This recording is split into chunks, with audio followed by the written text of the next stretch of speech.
नमस्कार दोस्तों, आज की बड़ी और अहम खबरों का पूरा अपडेट लेकर हम फिर हाजिर हैं। अगले कुछ मिनटों में जानेंगे दिन भर की 25 सबसे महत्वपूर्ण खबरें।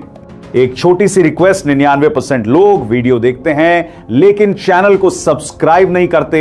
अगर आप भी हर जरूरी अपडेट सबसे पहले पाना चाहते हैं तो चैनल को सब्सक्राइब जरूर कर लें। तो साथियों, शुरू करते हैं फटाफट आज की 25 बड़ी खबरें। नीट री एग्जाम से पहले टेलीग्राम पर अस्थायी रोक। केंद्र सरकार ने नीट यूजी री एग्जाम से पहले नकल और पेपर लीक पर रोक लगाने के लिए टेलीग्राम की सेवाओं पर अस्थायी प्रतिबंध लगाया है।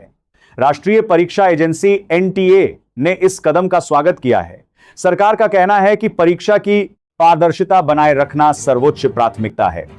इस फैसले पर देश भर में छात्रों और अभिभावकों की प्रतिक्रिया भी देखने को मिल रही है। डीजल और एटीएफ निर्यात पर सरकार ने बढ़ाया टैक्स। केंद्र सरकार ने डीजल और एविएशन टरबाइन फ्यूल एटीएफ के निर्यात पर विंडफॉल टैक्स बढ़ाने का फैसला किया है। यह बदलाव 16 जून से लागू हो गया है। देश में पेट्रोल, डीजल, एलपीजी की सप्लाई स्टेबल है। रिफाइनरीज ऑप्टिमम कैपेसिटी पर ऑपरेट कर रही हैं। क्रूड इन्वेंटरीज मेंटेन्ड हैं। पेट्रोल पर फिलहाल कोई अतिरिक्त शुल्क नहीं बढ़ाया गया है। भारत के लिए सस्ता हो सकता है कच्चा तेल। अमेरिका और ईरान के बीच समझौते के बाद वैश्विक तेल बाजार में राहत के संकेत मिले हैं। विशेषज्ञों का मानना है कि यदि हॉर्मुज जलडमरू मध्य में सामान्य स्थिति बनी रहती है तो भारत का तेल आयात बिल कम हो सकता है। इससे महंगाई पर भी सकारात्मक असर पड़ सकता है। हालांकि पेट्रोल डीजल की कीमतों में तुरंत बड़ी कटौती की संभावना नहीं बताई जा रही है। प्रधानमंत्री नरेंद्र मोदी को स्लोवाकिया के सर्वोच्च राष्ट्रीय सम्मान order of the white double cross से सम्मानित किया गया है। यह सम्मान भारत और स्लोवाकिया के बीच मजबूत होते संबंधों का प्रतीक माना जा रहा है। दोनों देशों ने रक्षा, उद्योग, रेलवे और प्रौद्योगिकी सहयोग बढ़ाने पर भी चर्चा की है। इससे भारत के यूरोपीय देशों के साथ संबंध और मजबूत होने की उम्मीद है। केंद्रीय सड़क परिवहन मंत्री नितिन गडकरी ने पूर्वोत्तर भारत के लिए कई नई सड़क और बुनियादी ढांचा परियोजनाओं की घोषणा की है। सरकार का कहना है कि बेहतर कनेक्टिविटी से रोजगार और निवेश दोनों बढ़ेंगे।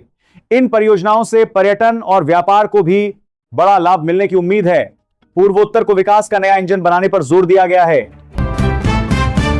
महाराष्ट्र में जल संकट पर सरकार अलर्ट।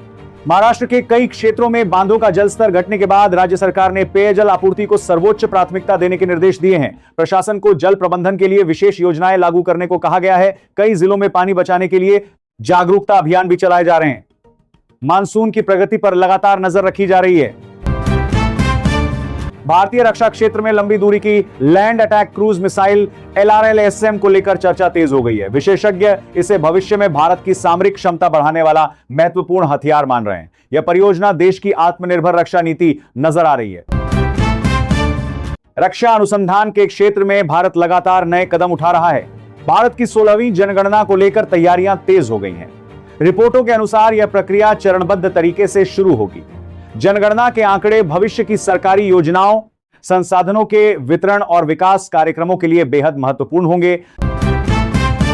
सरकार डिजिटल तकनीक का उपयोग बढ़ाने पर भी जोर दे रही है।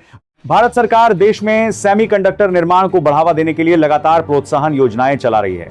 कई परियोजनाओं को मंजूरी मिल चुकी है और विदेशी निवेशकों की रुचि भी बढ़ रही है। सरकार का लक्ष्य भारत को वैश्विक इलेक्ट्रॉनिक्स और चिप निर्माण हब बनाना है। इससे लाखों रोजगार अवसर पैदा होने की संभावना है।